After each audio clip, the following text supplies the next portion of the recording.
You call that an attack? Pathetic. Although, it is effective at kicking up dust. Over 10 years ago, when I first debuted as a power scaler, while I was quite interested in arguing with people and seeing why people believed what they did or what the truth of certain things always was, especially in trying to fund or draw out information or learn things for my YouTube channel, one thing really forced a confrontation more than the others, and that was Raditz versus the big three, which was Naruto, Bleach, and One Piece. Sometimes you may even find a comment actually referencing this Heian age here and there, but that was before I was really ever a thing on YouTube, and I was more so just doing it for fun or making these Windows Movie Maker type videos just for the excitement of it while I did whatever. So in this video, I'd like to explain what the argument was and why at the time is actually really hard to deal with for pretty much everybody. And for some people, it still is. And you may even notice that a lot of people will comment things like Saibamen solos and so on, and these happen to be the vestiges of that, as well as the vestiges of some of the Goku versus One Punch Man debates back in the day, where technically speaking, the definition of a god-level threat would apply to a Saibaman as someone who could destroy the world. So let's go over the past a bit and even some new arguments, just for old time's sakes, for why Raditz soloed the Holy Shonen Trinity. Now, a big thing about Raditz soloing the Holy Shonen Trinity, a lot of you might not even remember that terminology. A lot of people nowadays just call it the Big Three, but it used to be called the Holy Shonen Trinity. And back then, it was mainly manga only. A lot of people didn't consider anime or movie canonicity for pretty much anything. A lot of the data books were untranslated and non-existent. So a lot of the HST had to rely on manga-only arguments to try to fend off against Raditz. And then one thing you'll notice about the HST is that it falls subject heavily to scrutiny or much global skepticism type tactics. Whereas with Dragon Ball, much of it is just so blatant and accepted at the time that you would just grandstand and sort of form this empirical wall, and then you would just be skeptical of everything within these HST mangas, as well as the fact that many of their arguments, and especially with, say, Bleach and so on, would use very vague, ambiguous type of badass language, which would make it really interpretive and easy to deny. So I'll go over a lot of that now, and I hope that you do enjoy.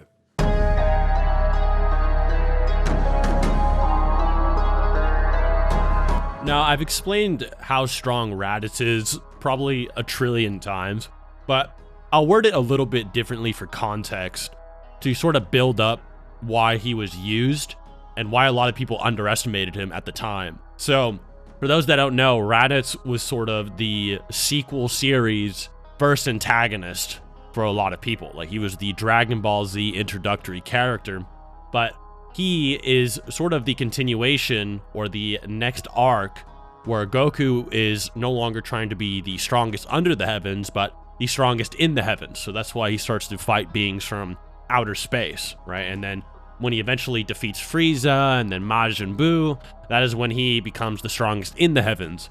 But before that, he was becoming the strongest under the heavens. So he was fighting God, basically Satan, beings that could just vaporize the moon from out of existence, beings that could destroy giant wish-granting dragons and gag characters. And there was a lot of build-up before Raditz appeared that would make Goku then have to fight people from outer space. The people on Earth were no longer worth his time.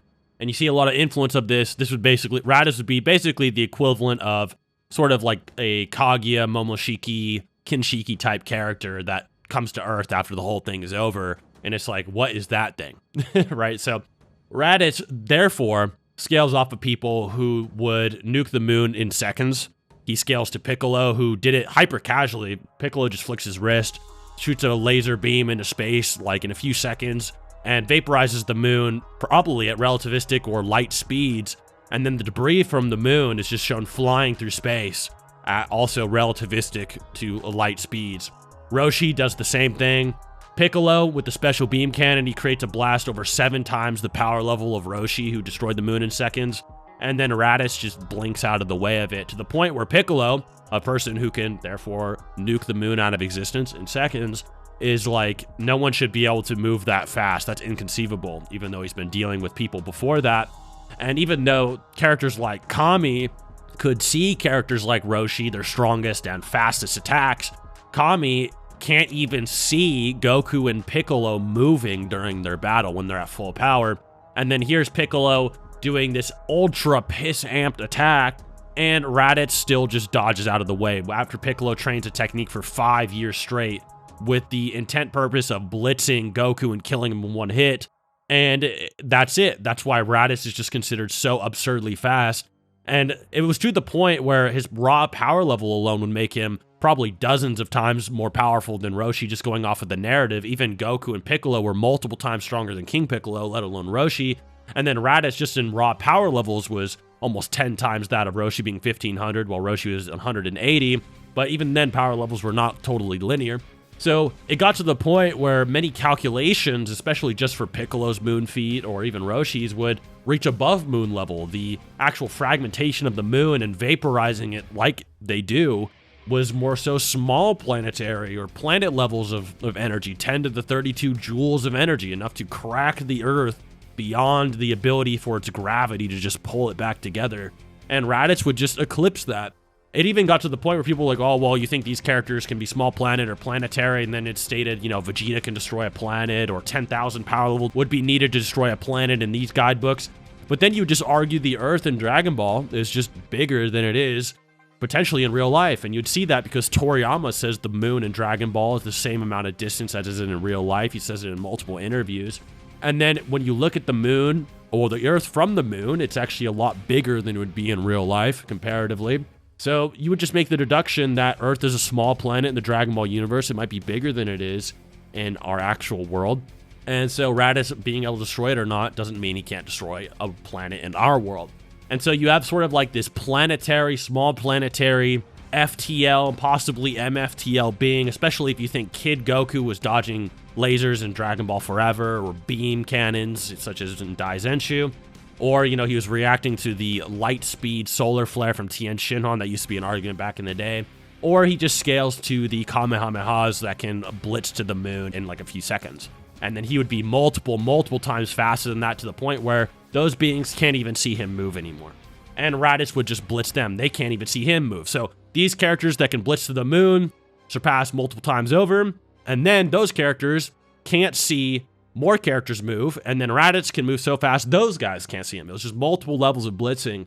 And so Raditz just had this very strong, powerful build where if you were to control him and you're like, well, even if the other verse is stronger than him, he can just throw a nuke at the planet and just life wipe most of it. How is this verse going to deal with it?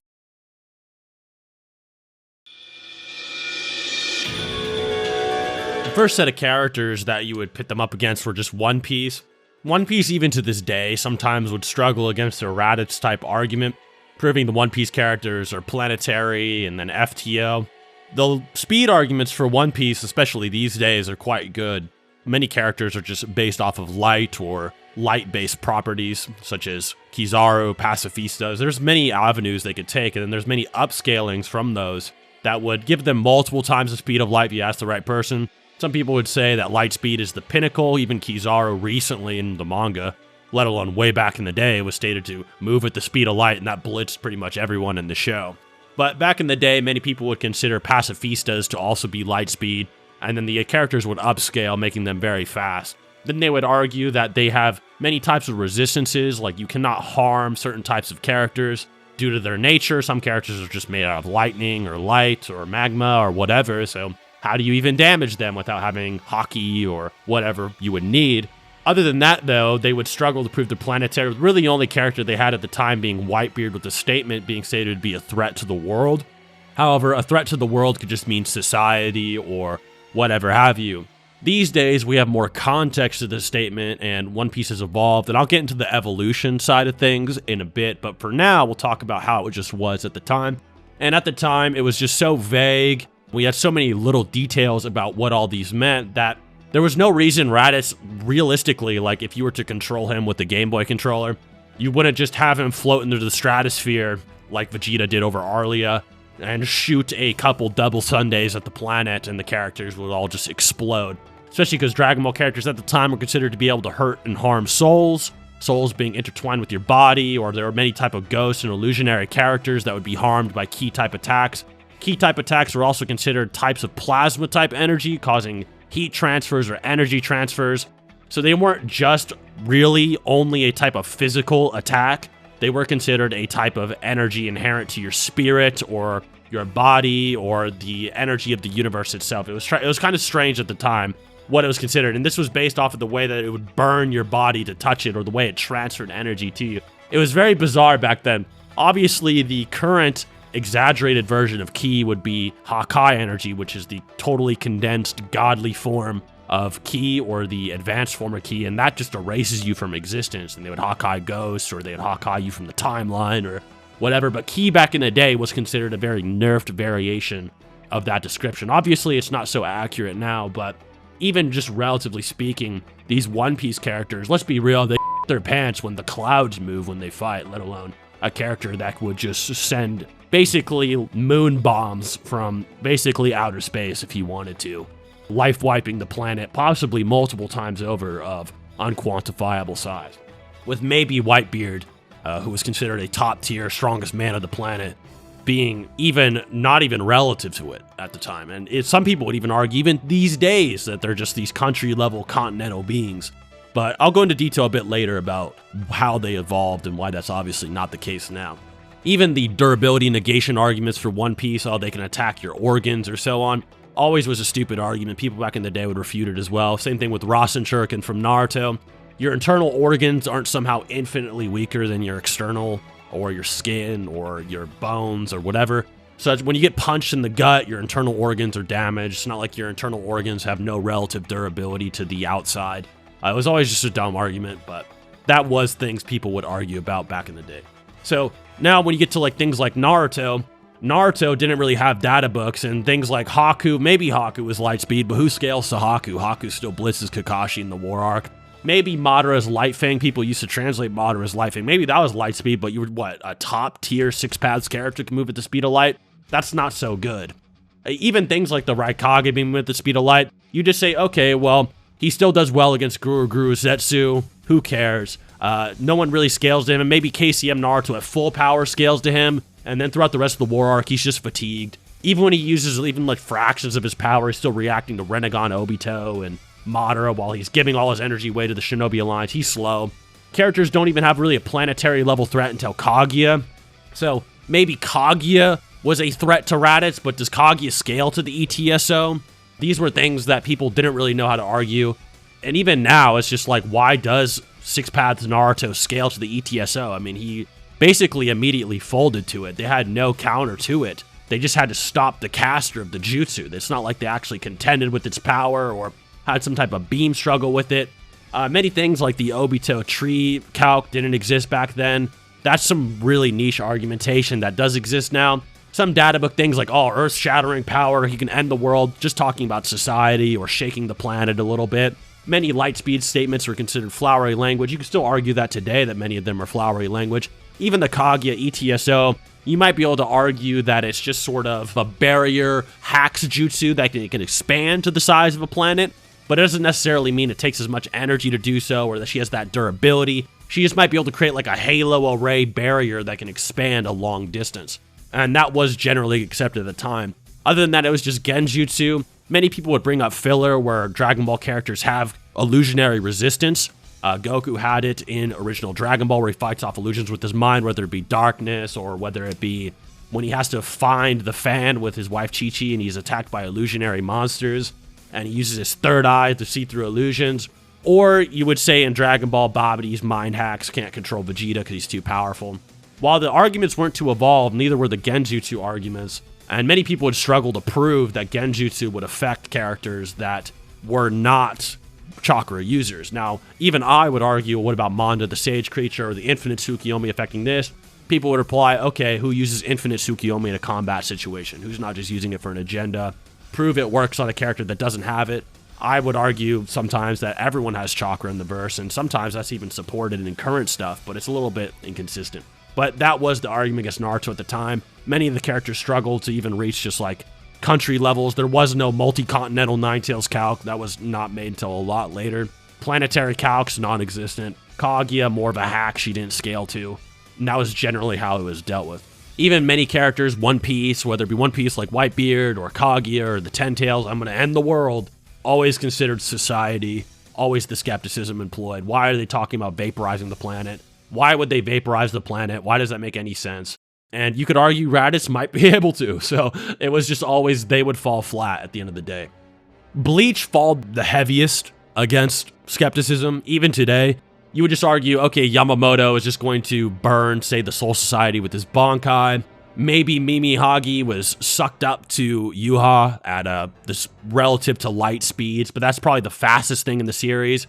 Why does something being made of light or looking like light or being a beam of light actually make it light? Kamehamehas are described as light. Raditz would upscale up to it multiple times, but we don't consider a Kamehameha a ray of light or as fast as light because it's called a beam of light. They're just describing how it looks like a beam of light. So you would apply that to, say, the Quincy arrows. You would apply that to literally any attack they would describe.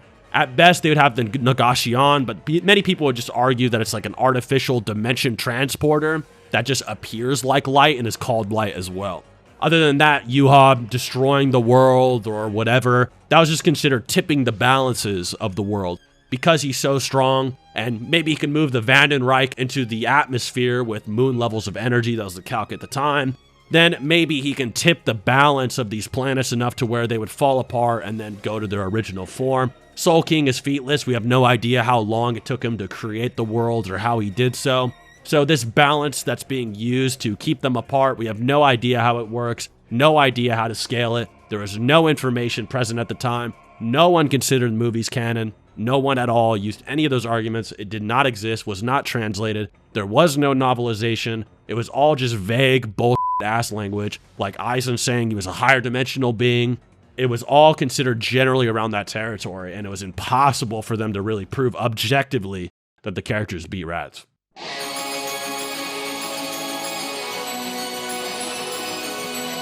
After pretty much a decade of all of this, as One Piece continued, as Naruto got a sequel, as Bleach tended to be redissected, got some novels, and now as recontinued a bit more with the anime, everything seems to have evolved. Raditz also has an evolution, but it is quite different than the others, so I'll get into him last, and why it's not necessarily considered, and why the HST, the big three now, are considered stronger than Raditz. For one, with One Piece, we learned that the One Piece world is probably just a lot larger than our world. Has like 20 million, 10 million islands on it, maybe hyperbole, but has a ton of islands on it. And generally, when you scale it, it's not considered the same as our Earth, and it does seem to be much larger, and many people have calculated to the point where destroying it may be almost star level, if you would believe that. So generally, Whitebeard's statement of even being able to life wipe this super massive or super titanic planet was a little bit stronger than we initially thought.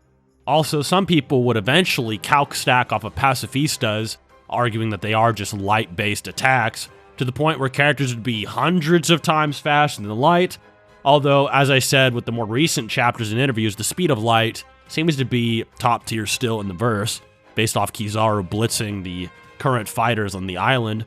However, that was generally what people did. They would upscale and calc stack to the absurd degrees that Raditz realistically couldn't compete with at the time, maybe being MFTL by like 10 times or 12 times. Really, if you pushed it, if then, maybe FTL, but could not compete with the One Piece calc stack by any means, as well as the really super massive planet Whitebeard scaling, and then you would scale other characters to it as well. Now, once again, One Piece still might struggle with Raditz if you got two really top tier anime nerds to argue against it. You might actually have a good show, especially if Raditz is more skeptical. You may still struggle to defeat Raditz as a One Piece fan, but it was a lot more realistic than it used to be. With Bleach, we learned that Nagashionne really was just sort of a light-based attack. We learned more so that the worlds really were probably more than just planets, that Reo seemed to actually make them, support them, that Yuha was probably going to affect the Garganta and the space around the planets. There's also the movie with Senna within it, where she basically creates a Kaguya-like dimension with a star in it, and then she was going to move it around, and these all just required much more than just planetary levels of energy that Raditz just eventually couldn't keep up with. They also got their own calc stacking as well, with the Ashwelin light being pretty objectively just light speed, and then characters would avoid it. The Bleach planets themselves would also eventually possibly be discovered to be slightly larger than planets on such as our Earth. But all in all, it seemed as though the cosmology of the verse started to expand very massively, especially with the inclusion of Memories of Nobody being kind of discovered to be more canon, and with the novel sort of expanding upon what the Soul King's purpose was, what he really did, and how the Bleach universe tended to work. Now, once again, if you get a good debater in there, they will struggle a lot more, and they will have to sort of be a little bit disingenuous, just being straight up honest, but, it's still possible to get Raditz to beat them. With Naruto was probably the most concrete in the sense that you would have Kaguya just creating planets, and then as we learn with all of the inclusions of the mangas, such as The Last, and a lot of the Boruto inclusions, we learned that the stars within the dimensions are just real stars. Even if Kaguya just destroyed a planet with a moon in it, it was massively large planetary, borderline star level. And then if there was a star in there, it's borderline solar system tier. And then we learn later that the Otsutsukis are trying to replicate feats of a fourth dimensional god that could manipulate the entire universe. Of course, the data books all came out basically saying every fodder in the entire story was the speed of light or faster than light. You could still argue a lot of his flowery hyperbole, but it got to the point where there really was a good argument that characters were light speed, give or take. The speed was less relevant because of the borderline solar system tier feats. We also started to get some more calc, such as the multi-continental Ninetales calc, the Tengai Shinsei calc, which is multi-continental from Madara, where he was throwing basically debris from outer space or the asteroid belt at possibly light speeds towards the planet. And then you have Ten Tails Obito creating a tree that eclipses almost into the atmosphere faster than lightning, which almost required enough energy to destroy a small planet as well. And then many characters just upscale and be able to one-shot him later. And that's where Raditz started to fall off. We also started to learn that ocular jutsu was used to subdue basically foreign bodies to the Otsutsuki clan, where they're basically just attacking planets that don't have chakra to begin with most of the time. Or they would have to generate chakra by absorbing the energy from the planet or kind of transmuting it in a weird way. It's really kind of convoluted, but it was basically just accepted that these characters probably could genjutsu people even if they didn't have chakra. At least an Otsutsuki level being definitely could.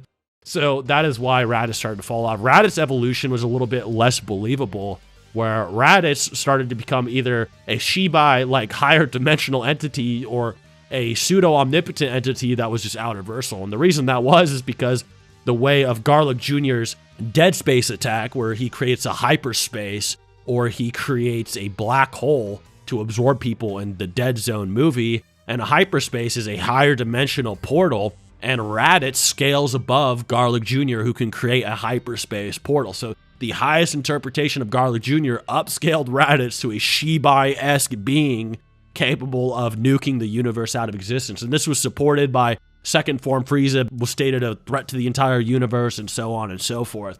The out-reversal argument was based on the fact that the afterlife was stated to be dimensionally transcendent, atemporal, and possibly just beyond dimensions in some translations and some arguments, to the point where being beyond dimensions would include spatial dimensions and temporal dimensions. So you'd have an inaccessible, possibly outer-versal level being, and Raditz would scale above beings that can interact with these celestial bodies in this higher dimensional or beyond dimensional afterlife, such as Chaozu or Tien, who had a power level barely higher than Raditz. He could shake King Kai's planet. Even Yamcha could work on that planet and affect it somewhat.